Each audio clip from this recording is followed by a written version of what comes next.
Yesterday, there was a press conference and also meeting between Netanyahu and President Trump about the ceasefire in Gaza, and not just a ceasefire, a full-on transition into a civilian administration over Gaza.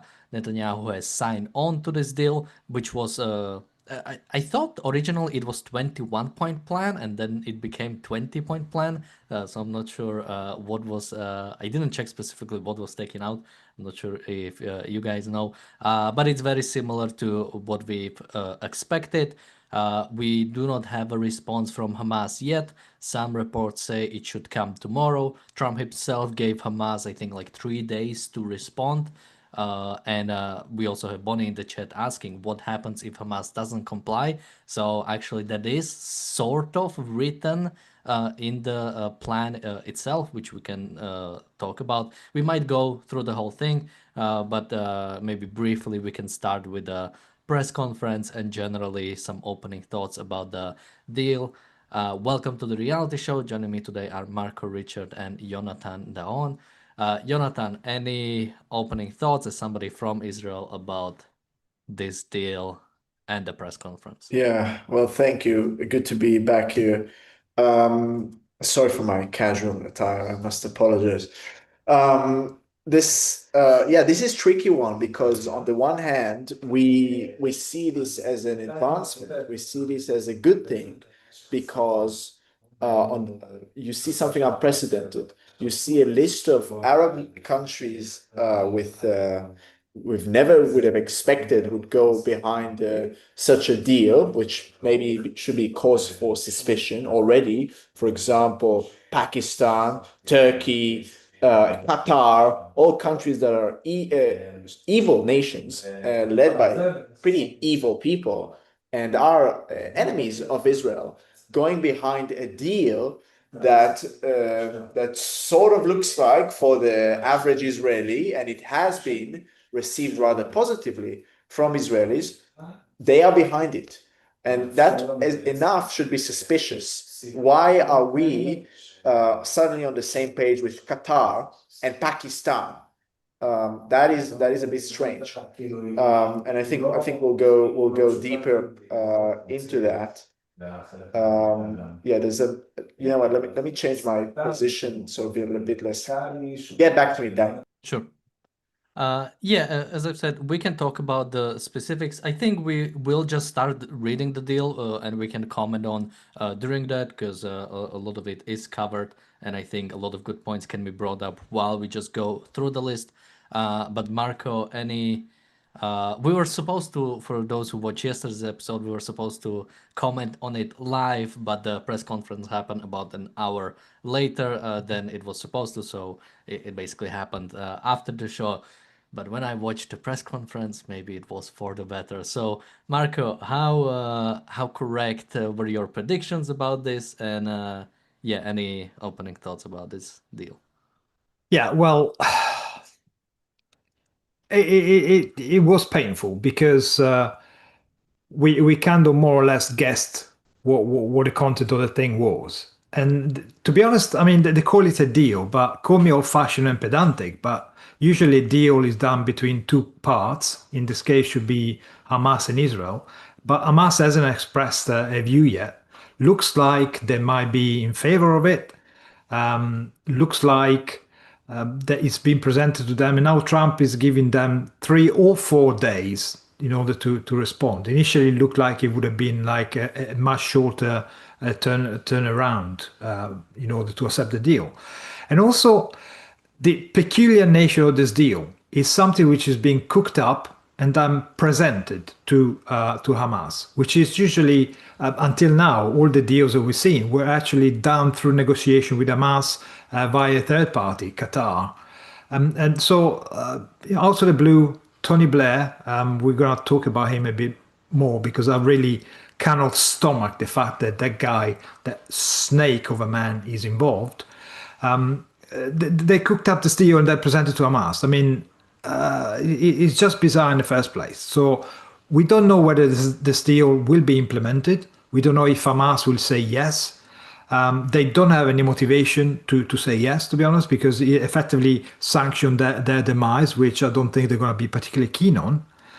And also, the implication is that if they refuse the deal, according to Trump, all hell will break loose. We heard that phrase before, so hell didn't break loose at the time. So I don't know. We'll see in the next few days how this evolves.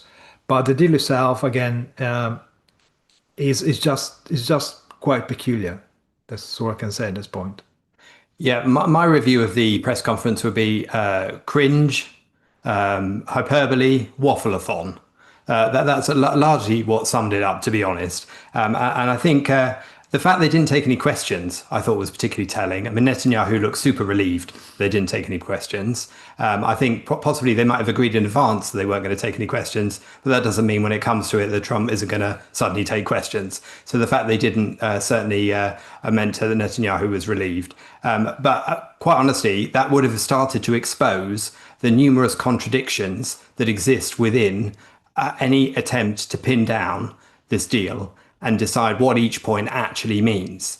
And I think what to Jonathan's point about why we're suddenly on the same page as Qatar and the Pakistanis, for example, is based on the fact why has it been welcomed by so many people? It's based on the fact that it's so vague and so potentially malleable in the future that anybody can look at this deal and think that they can work it into an answer that they would prefer it said, and therefore they can support it on that basis rather than what is actually written, which is a neither here nor there argument, which claims that you can, sort of make roads towards a Palestinian state on the one hand, and at the same time that there won't be a Palestinian state depending on which way you read it, or that the Palestinian Authority will be involved, but only when they've reformed, but they won't be involved at all because they'll never be able to reform. I mean, all of these things are contradictory. They can't both be true, and all parties can't claim that they've got exactly what they want, which is what everyone's trying to do to their home team. And that kind of exposes the fact that this is hope, wishful thinking, and frankly, it's going to end up in the bin sooner or later. But, who's going to throw it in the bin first? Yeah, there's a few things to go on there. We'll start reading. I'll just mention, I think something that Mark mentioned earlier. I think the big thing is this an imposed deal or is this negotiated deal? Because it's talked about as if it's negotiated deal, but it's kind of imposed, but also it's not imposed. Because if you go by the points, and we are not even talking about Hamas, Palestinians do not want Hamas to be disarmed. Palestinians do not want to, differently, Palestinians do not think that if the hostages are released, that Israel will end the war. So it's this kind of thing where if you are negotiating, you need to deal with what the negotiating partner actually wants, right? We didn't have to ask what the Japanese or the Germans wanted after World War II. So we could impose things. But when it comes to Gaza, this is not what's happening right now. So let's go into the actual deal. So as I said, it's a 20-point deal. Point one. You guys can jump in if you want to stop. I made some sections that I think are a good stopping point, but if somebody wants to jump in, you can. So point one is Gaza will be de-radicalized terror-free zone that does not pose a threat to its neighbors. Point two is Gaza will be redeveloped for the benefit of the people of Gaza who have suffered more than enough. I'll just jump in. I don't know why there is such a weird wording. I mean, this is supposed to be now. This is for release. This is basically for media release. So the actual deal will definitely have more information, especially strategic stuff like how exactly it's going to happen. Because if you see the map on the immediate release, if we were to go just by that map, it would be kind of hard to actually pull this off. But there's more likely to be more things considered. Jonathan, any thoughts on just the sort of framing of the deal? Do you remember what Trump said at the beginning of the press conference? He said something along the lines that this is one of the most, what did he say?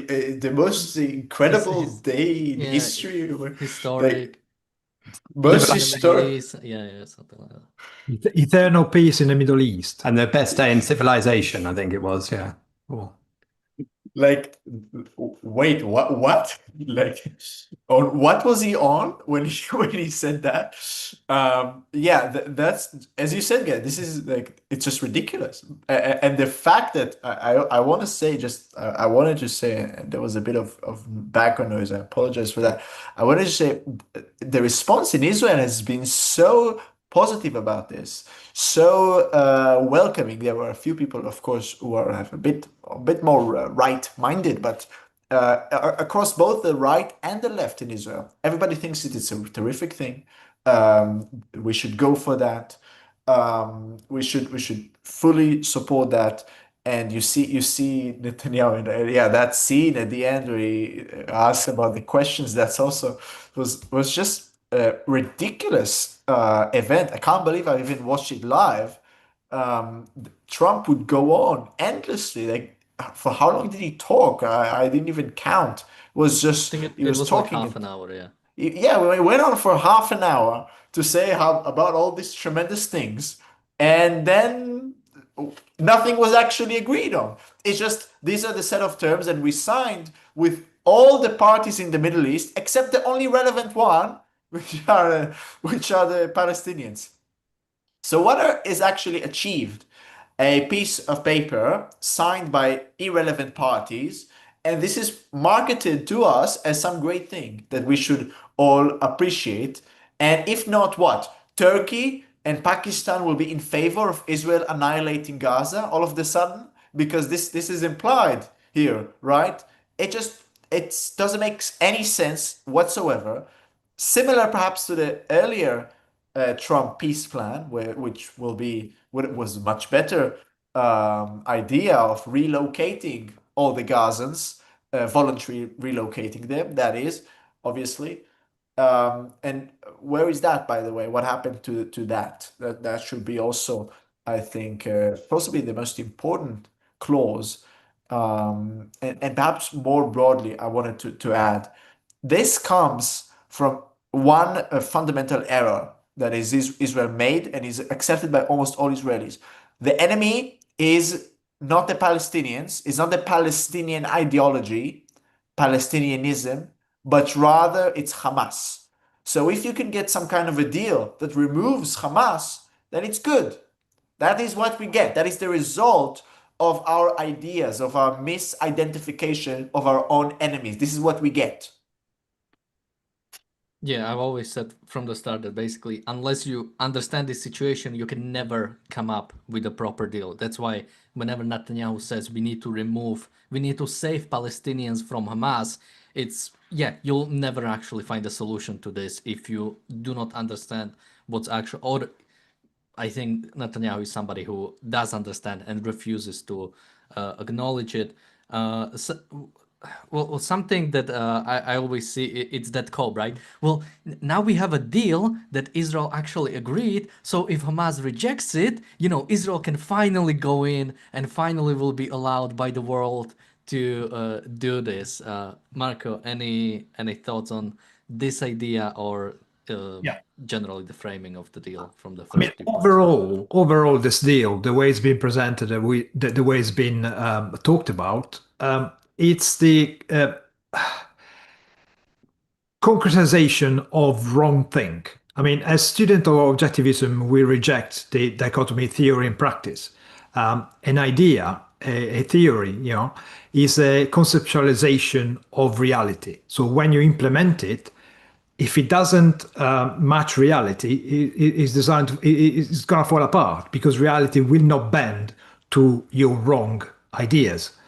And this is exactly what it is. This is trying to enact an effect, which is peace and cooperation, cohabitation with the Palestinians, without enacting the cause, which is, as Jonathan was mentioning, is getting rid of the culture that created October the 7th, getting rid of the hate for Israel, hate for the Jews that most of the culture in the Middle East has. That's a fact of life. So unless you remove that, you're never going to have peace in the Middle East.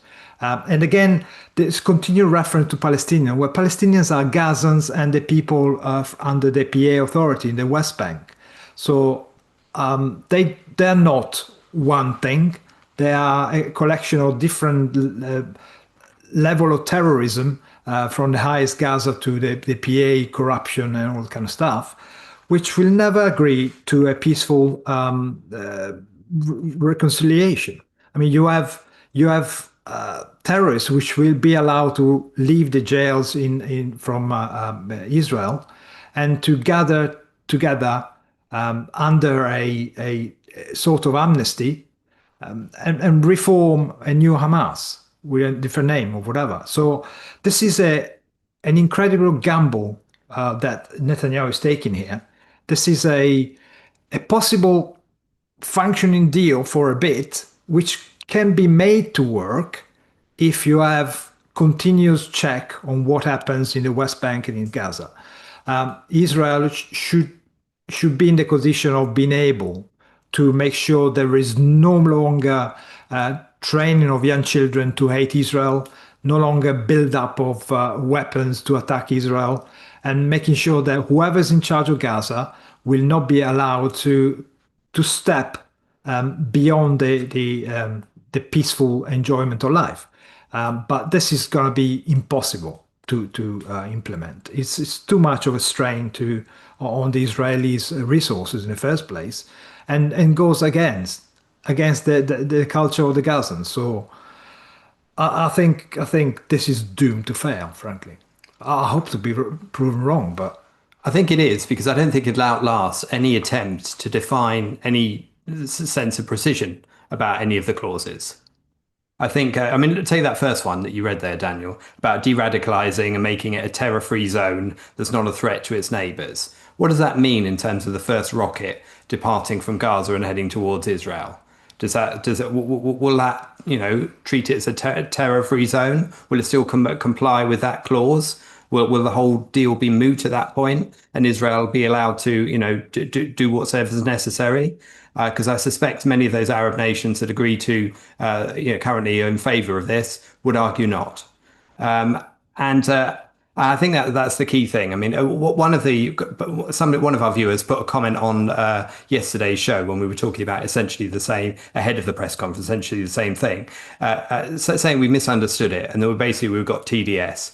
And that we hadn't recognized how clever Trump was being, because essentially he's the 4D chess grandmaster, and we confused him with a moron. And the reason he gave, or that this person gave, was that the lefties wouldn't be able to criticize it because Blair was at the center of it.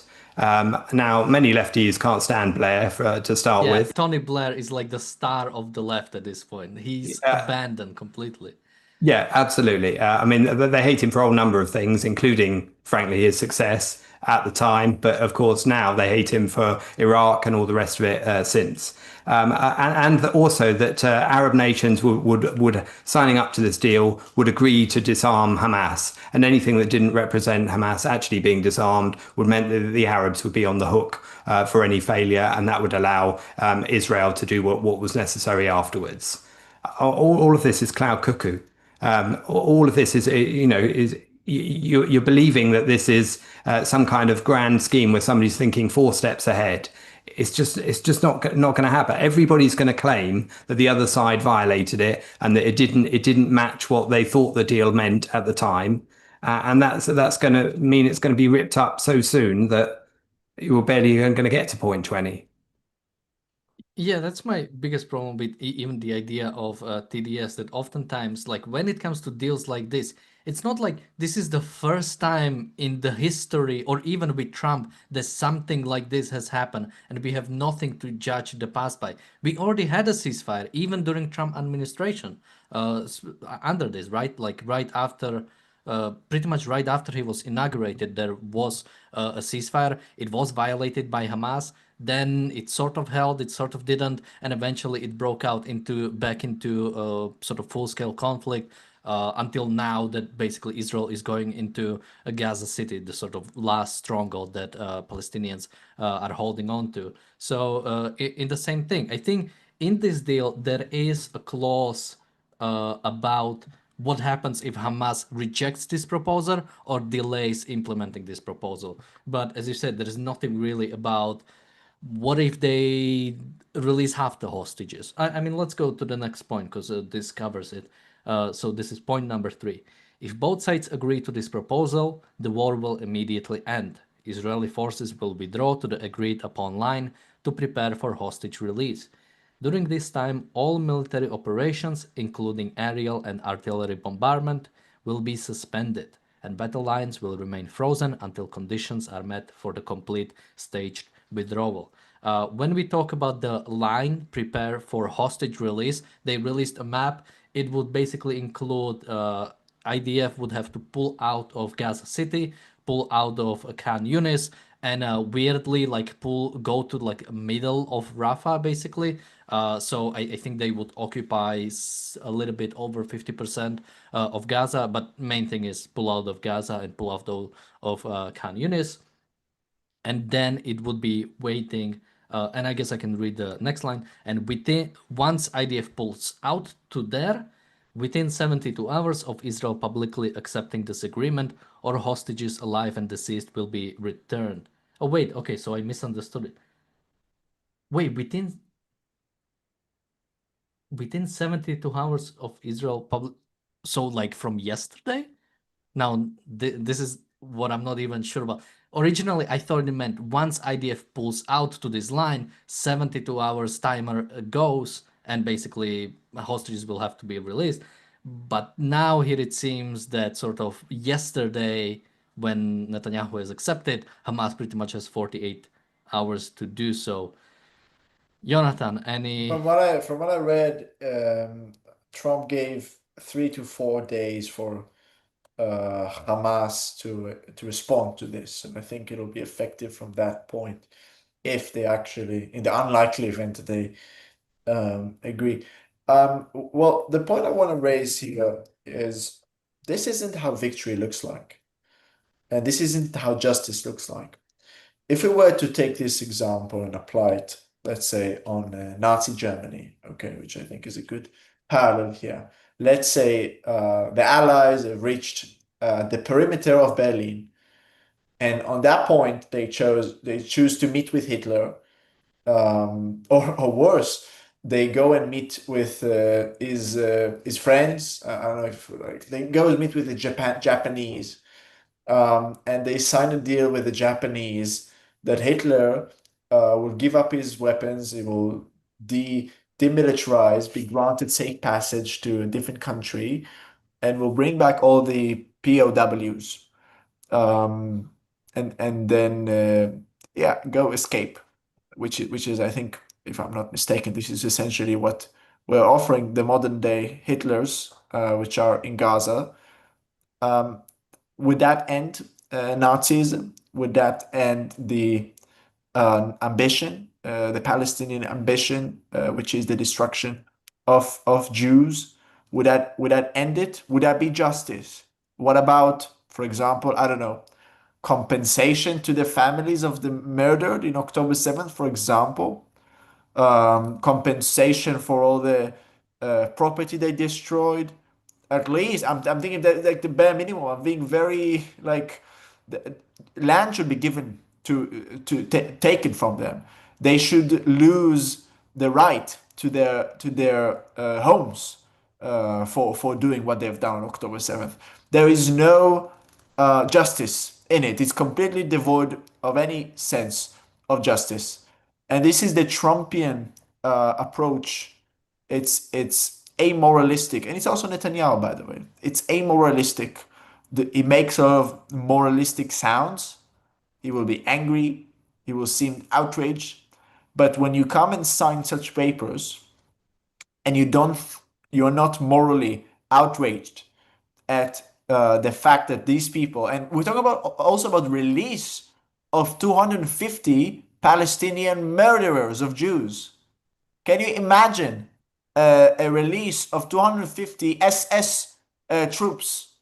And Yeah, I can read the next point because it's exactly once all hostages are released, Israel will release 250 life sentence prisoners plus 1,700 Gazans who were detained after October 7, 2023, including all women and children detained in that context. For every Israeli hostage whose remains are released, Israel will release the remains of 15 deceased Gazans. Exactly. We had these people on October 6th. We had all these hostages. They were stolen from us. Not only they were stolen from us, but 1,200 died brutally, violated, raped, burned, and we get the bodies back and 20 alive ones, which is obviously we want them back. But what about what you've done? What about it? Is it we just forgot about it? And they are going to be rebuilt. They're going to get sponsored by all these bad countries to rebuild. This is saying, yeah, you can do things like that. The worst case, we'll build Gaza new. We'll give you new houses, much finer houses. They'll be built by the Qataris. They build fancy places. Maybe it's actually good. Yeah, you lose some people, but it's not the end of the world. The Palestinian cause lives on. They'll get us next time. That's the message you're sending. Maybe at World War III, you can win us Hitler. In the meantime, enjoy your vacation in Qatar. Well, here is what would happen to Hamas once all this is number 6, point number 6. Once all hostages are returned, Hamas members who commit to peaceful coexistence and to decommission their weapons will be given amnesty. Members of Hamas who wish to leave Gaza will be provided a safe passage to receiving countries. Marco. I mean, the words speak for themselves, don't they? You're effectively taking the idea of justice, putting in a shredder, and satellite or whatever comes out of the outside. This is absolutely rewarding Hamas for what they've done. This is so outrageous. I mean, this set of words look so cute and so harmless, but actually, once you think about what that means, it's just I don't understand how Netanyahu could even entertain standing at a press conference where this opprobrious is being presented. I mean, again, sorry, I have to go back to Tony Blair. A quick reminder who Tony Blair is ultimately he can be traced as the source of every single problem we have right now in Britain. Is the guy who's weakened parliamentary sovereignty by giving powers to the EU. He created devolution, Wales and Scotland, but not England.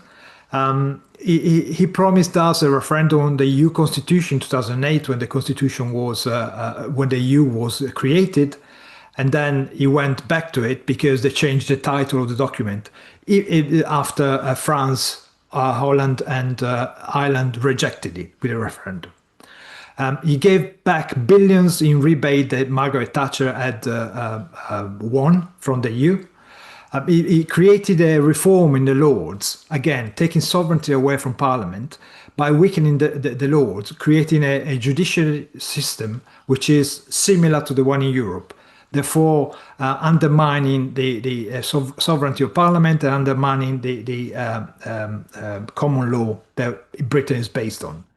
He then, during the Brexit debate, he went to Europe briefing the EU against Britain's interest during the negotiations.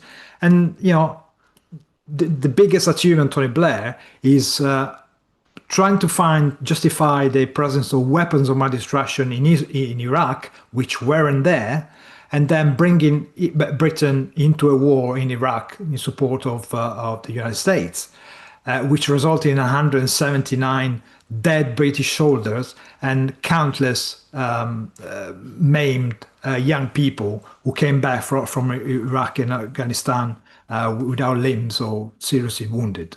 So this is the kind of guy we're talking about. It's a guy who's just out for himself.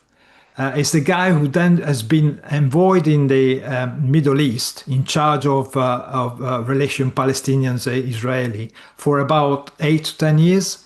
And what did he do? Nothing. After he left, October the 7th happened. So this is the kind of vicious human being.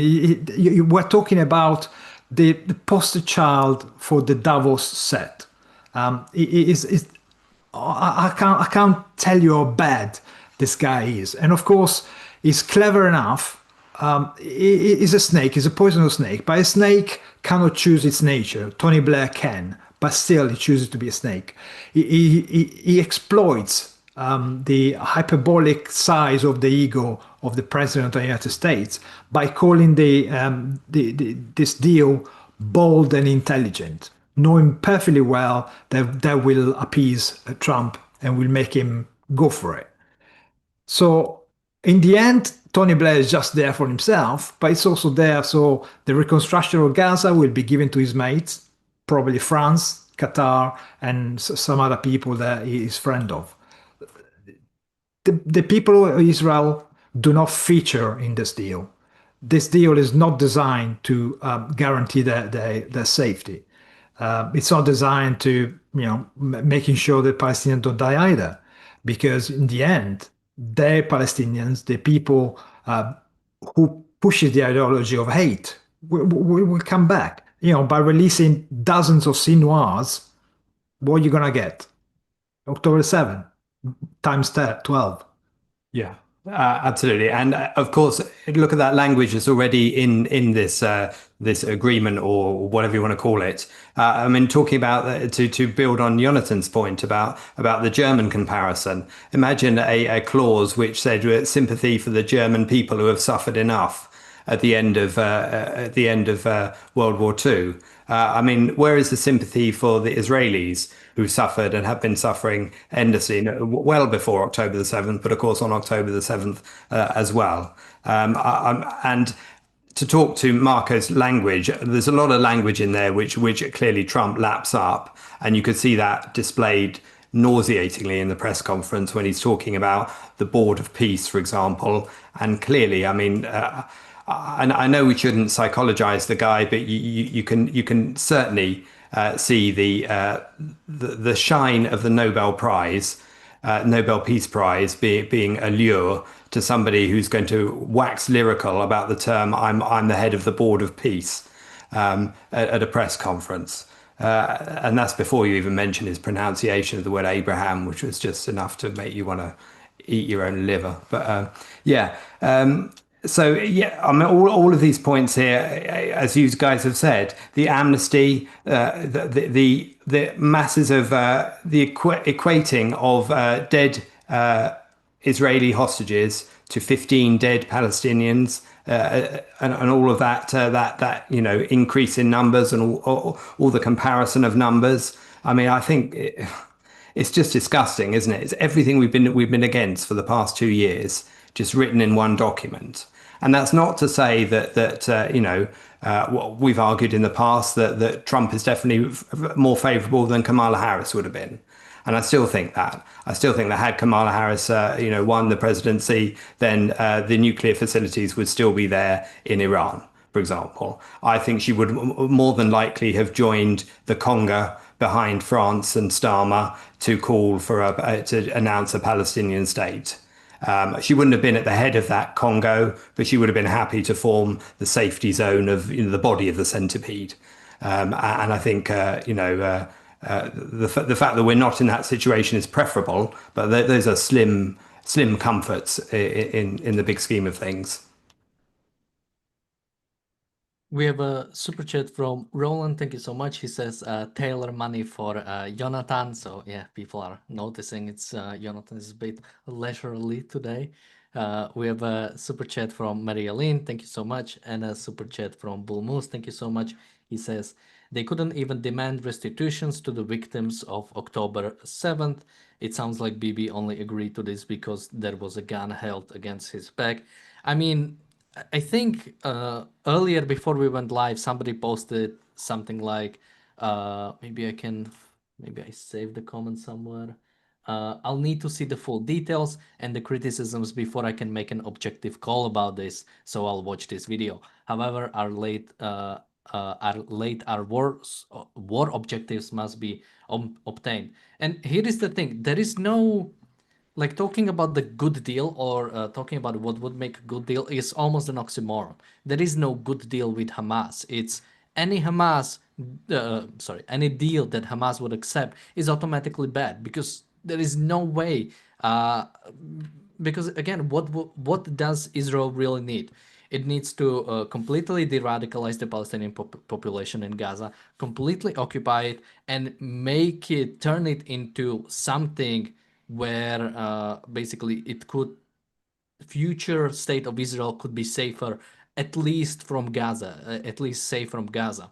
Hamas can not only that Hamas cannot play or is unable to play any role in this. Palestinians, as they are right now, cannot play a role in that right now. So trying to expect that some kind of deal could make it possible, again, it assumes that Palestinians want to thrive. That the big problem right now in Gaza was that they just don't have enough work positions, or because of the Israeli blockade on Gaza, or because Israel doesn't trade with Gaza enough.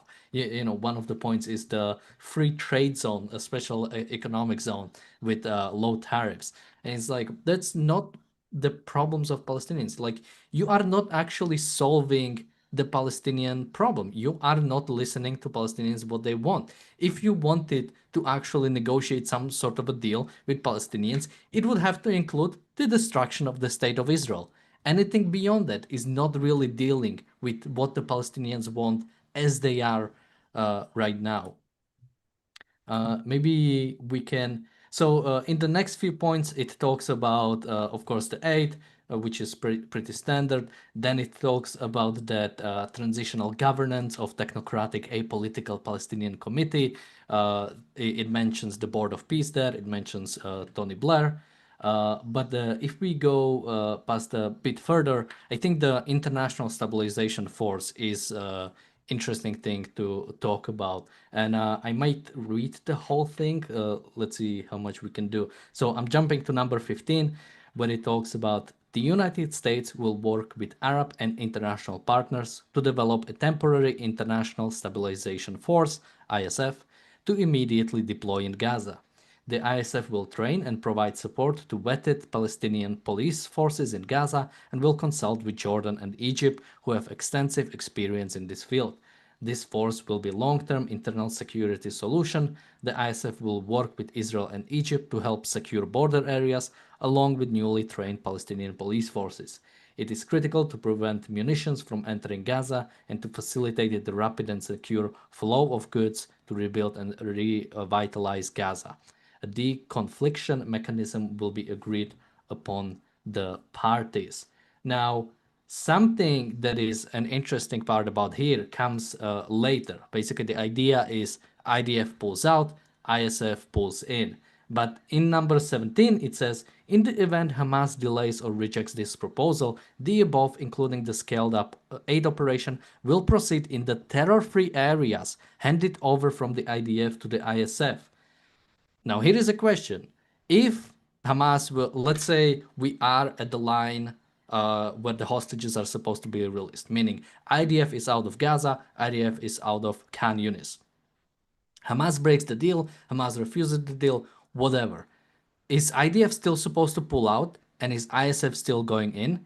Is the future that basically this ISF body will control half the Gaza and Hamas will control the other half of Gaza while IDF is expected to basically get out, while Israel is expected to completely be removed?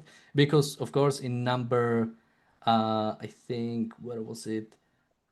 In one of the numbers it talks about that basically Israel, number 16, Israel will not occupy or annex Gaza.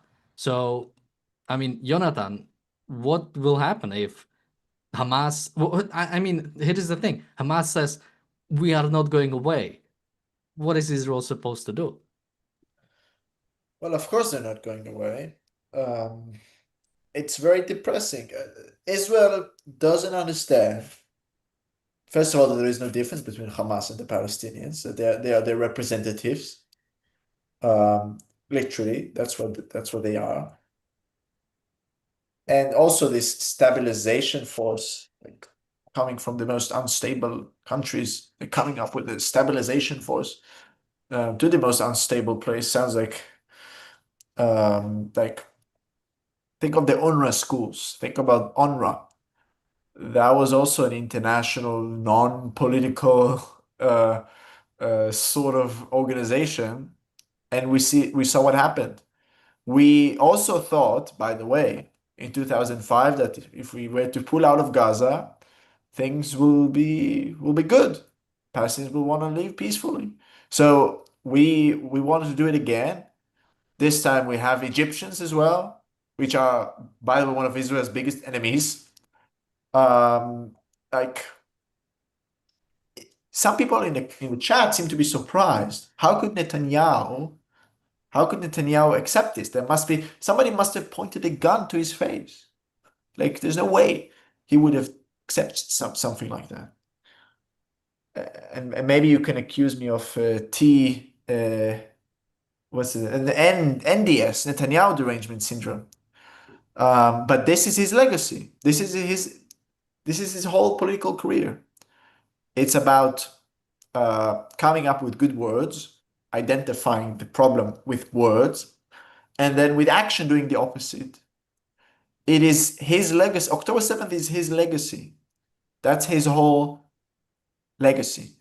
And he wants to now get this deal to essentially open, which will open the possibility of more October 7th, because he's not finishing the job, as he never has. He didn't finish the job in Lebanon, didn't finish the job in Syria. He won't finish the job in Yemen, in Iran. He never finishes. And Israelis don't see that. They seem to be overwhelmingly supportive of that. So the cynical me starts to be like, well, maybe we have it coming. This is our leadership. This is who we elect. We support these things. And our children pay with blood. We pay with our blood. We accept this situation.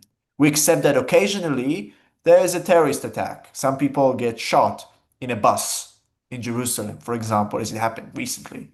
Or a boy, 15-year-old boy today was shot. I don't even know if he survived that yet. But there was just today, an attack in next to Jerusalem as well. We accept it. We don't understand that we're fighting with the biggest enemy that the West now faces, by the way. And it's seemed to taken over the UK at this point, unfortunately. We're fighting that. We're the front line. And we don't understand it. We still don't understand it. And they say the Jews are the smartest people in the world. Yeah, I mean, when you say about sort of the leadership, as you said, this deal is being praised. Netanyahu is, I believe, last time I checked, still leading in the polls, his party, although he might have been overtaken by, cannot remember his name now. Bennett also support that, by the way. Bennett also Yeah, well, yeah, of course. Yeah, Naftali Bennett is the one I was thinking of. I think his party might be taking over. But yeah, as you said, that it's not like Naftali Bennett is somebody who would continue this war or would wage it in a better way. We have a super chat from Maria Lynn. Thank you so much. She says, you always lose if you negotiate with terrorists. Absolutely. And this is the main thing about this deal. It's, yeah, everything is, there is no deal you could make with Hamas that would somehow make it good or would solve actually this issue. Stephanie earlier in the chat said, not by my understanding of these points, if Hamas breaks the deal, then Israel gets to take actions, whatever it wants. There is nothing like that in the deal. People say that, well, if Hamas breaks it, then Israel can do whatever it wants. First, Israel could have done whatever it wants from the start. It's Israel is leading this war. It should do what needs to protect Israel. It doesn't need to wait for Hamas. It doesn't need to wait to make a deal with Hamas, then for Hamas to break it until it can, okay, now we can actually do what is necessary. Similarly, with Trump, right? He has done many actions unilaterally without caring about what the world thinks. He doesn't need to make some sort of a deal that then would be broken so he could allow Israel to go fully in. Trump has one of the biggest fanatical support in his own party. He can pretty much get away with anything. He doesn't need to do this for appearances or anything in the world.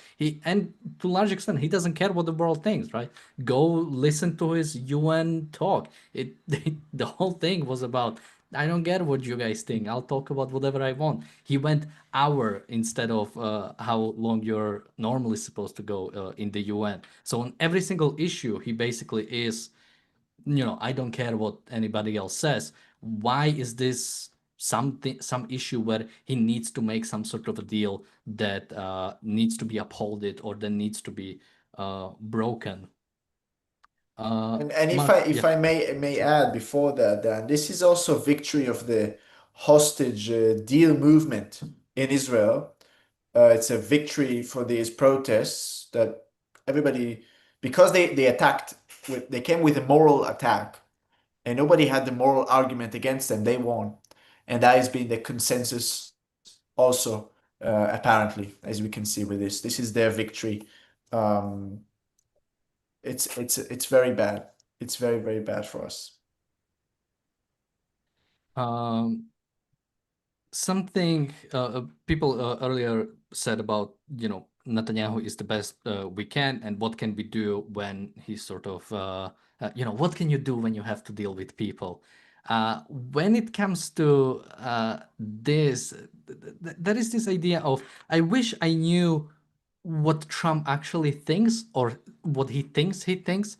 I think Jonathan mentioned earlier about the deportation plan. I think there was, I don't know if it ever was a plan, but there was talk about them going into Indonesia, them going into Egypt, them going to some to like different countries. I'm not sure if it ever was actually considered.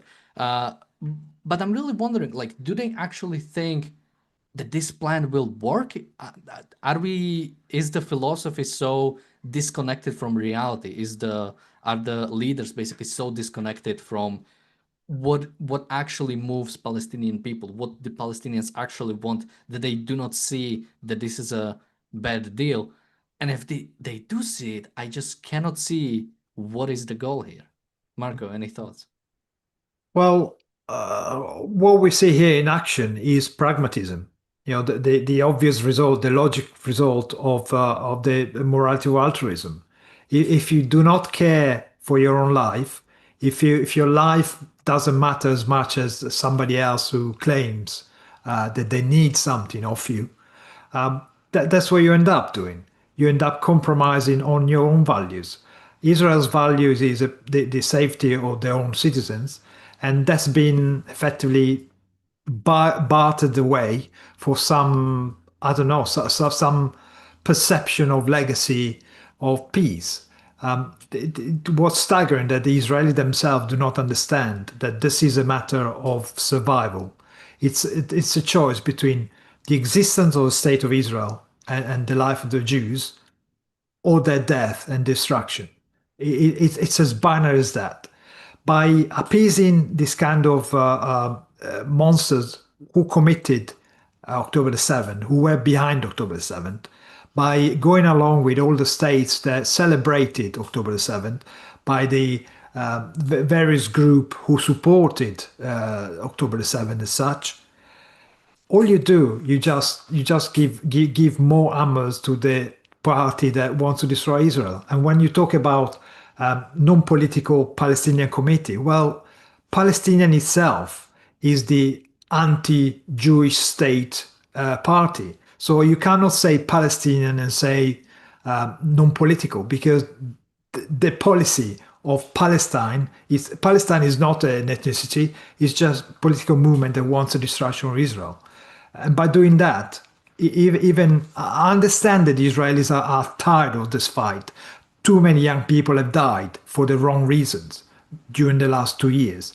But by promised land of milk and honey, this doesn't stand. This is not guarantee your future because, again, as Jonathan was mentioning, by doing this, you're just empowering the people who take hostages. You just tell them, yes, take more hostages next time when you decide to do it.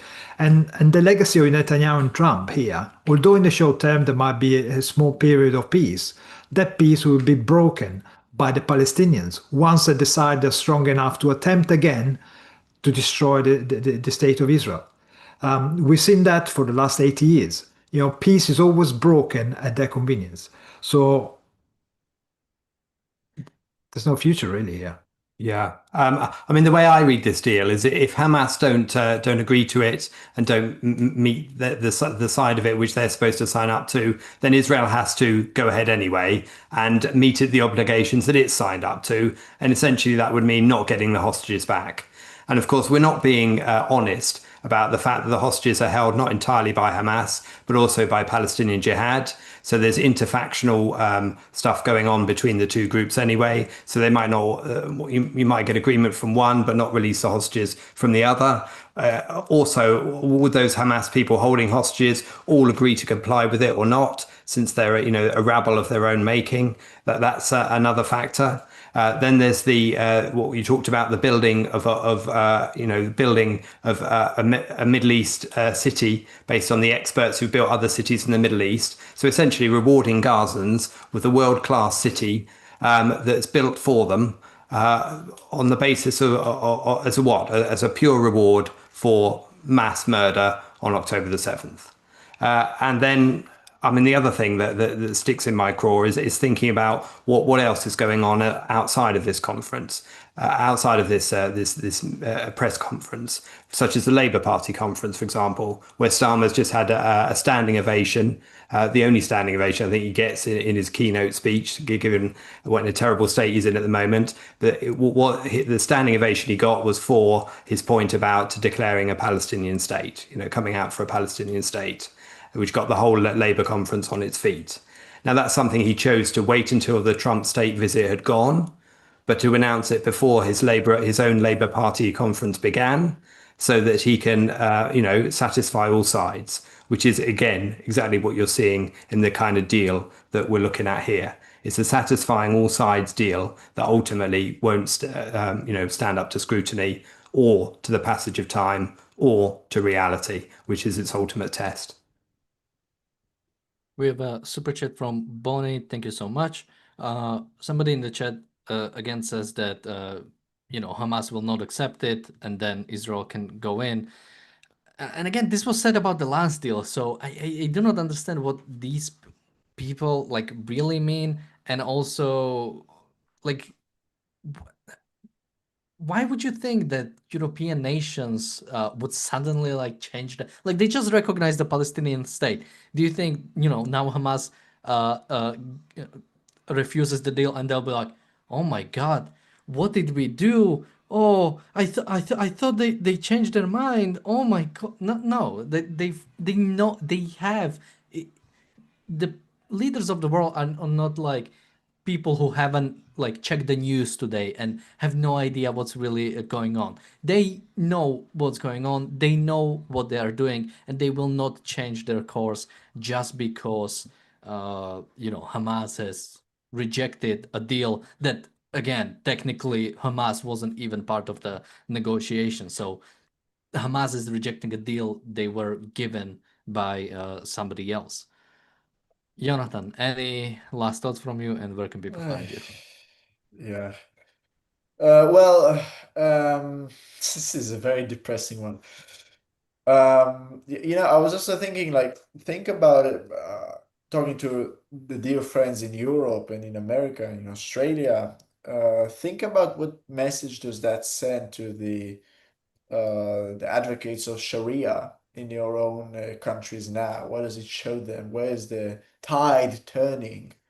And perhaps they will look into moving forward their scheduled violence, violent uprising that I'm sure they are cooking for so many Europeans. I think first and foremost, you should be very concerned about this. I think I was just in Europe, like very disturbing what you have going on your streets now.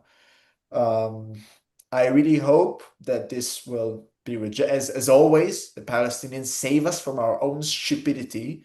I hope this principle that has saved Israel so many occasions will save it once more.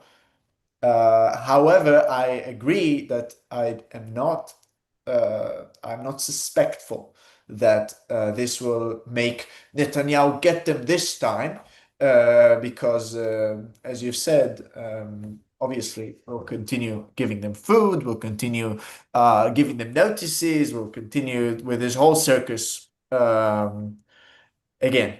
So I don't see how this ends positively at this stage. I'm hoping that I'm wrong. I'm hoping that there is some kind of 4D chess going on here. I think it'll be good. I think we all hope for that, but we're just a little bit skeptical. The dear audience can find me on Substack. It is philosophyinineedit.com. Link is in the description. You can see my analysis of the Netanyahu UN speech, which is rather harsh. And I will very soon also write an essay about this deal, of course. Yeah, I mean, when it comes to the 4D chess, I cannot even really think of like what would be the 4D chess. It's like, okay, Hamas rejects the deal and Trump drops a nuke on Gaza. Like that's the only thing that I could really, and he does it like very quickly, so nobody like notices it. Like I cannot even come up with an how like what Hamas gets confused and signs a deal and removes itself. Marco, any closing thoughts from you, and where can Yeah. people find you? I think the worst thing of this deal, and there is a lot to bad in it, is that effectively it makes, I don't know whether Blair tricked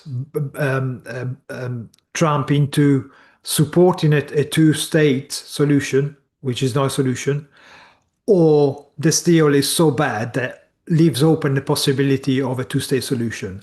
Either way, it puts the two-state solution as a solution again. You cannot push the same mistake and rebrand it as solution. A two-state solution is not a solution because one of the two parties, the Palestinians, do not want peace with Israel, do not want Israel to exist. So the assumption that this deal will work and the assumption that you can sneak in this whole chestnut again, it's just the basis of the whole mistake. So, a badly baked cake. Yeah. I think how Hamas react to this will be very telling and very predictable. They will treat this as a deal they weren't part of negotiating. They will claim that this is a starting point, and therefore they will bank every concession that it contains and demand more. And those concessions that they have made themselves or that they will agree to, they will then rescind on over time, wriggle out of over time, including the release of all the hostages within 72 hours for sure. I mean, peace at any price is not peace. It will not endure. It will not live up to its name ever. And we're just going to see that play out once again. And where can people find you? You please check out the Briefly Objective sister channel to this. Links in the description below. Lots of short videos there. Have a look. And just to finish something, apparently Qatar is getting involved and might want to change this deal somewhat to make it better for Hamas. So we'll see how it goes. Again, Trump gave Hamas 3 days, and I think he said that today. So there will be basically until Friday or something. So maybe we'll cover it later this week. Although I've seen some reports that Hamas give a response tomorrow. So either way, when we get something, we'll talk about that. But something that is not as depressive is the upcoming Irreplaceable Spark conference later. Well, we're still in September, in October 25th, 26th in Orange County, California. Check out objectivism.co.uk to find out more about it. It's going to be filled with rational people who have achieved something in their life, especially with the use of objectivism, the philosophy of Ayn Rand. So if you're interested in the philosophy, or if you are already into objectivism, you'll be able to listen to a lot of great people. And if you want some idea about what might be to come, I recommend checking out the Sunday Spark on our channel, which is where we have a lot of people who will be speaking at the conference, and we have short half-an-hour interviews before that. That's every Sunday, so you can also check out those to find out more. With that, thank you guys for joining me today. Thank you everybody for watching, and bye-bye. Thank you.